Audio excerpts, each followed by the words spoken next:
मित्रू बाबे बशीर की बीफ बिरयानी लज्जत से भरपूर। मित्रू के शहरियों को अब मेलसी दकोटा मुल्तान जाने की ज़रूरत नहीं। फी प्लेट 200 रुपये।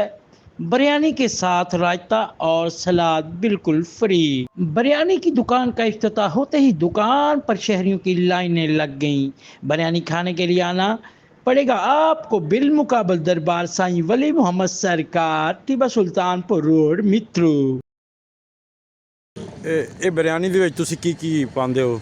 ਤੇ ਕੱਟੇ ਦਾ ਗੋਸ਼ਤ ਪਾਉਂਦੇ ਆ ਜੀ, ਅੱਛਾ ਜੀ। ਸ਼ਾਨ ਬਿਰਿਆਨੀ ਮਸਾਲਾ ਪਾਉਂਦੇ ਆ, ਅੱਛਾ ਲੌਂਗ, ਦਾਲਚੀਨੀ, ਸਬਜ਼ ਇਲਾਇਚੀ, ਬੜੀ ਇਲਾਇਚੀ, ਕਾਲੀ ਮਿਰਚ, ਜ਼ੀਰਾ ਸਫੈਦ, ਜ਼ੀਰਾ ਸਿਆਹ, जायफल, जलपत्री और ਇਹ ਕਿੰਨੇ ਦੀ ਪਲੇਟ ਹੈ ਜੀ? 200 रुपये की प्लेट कट्टे की।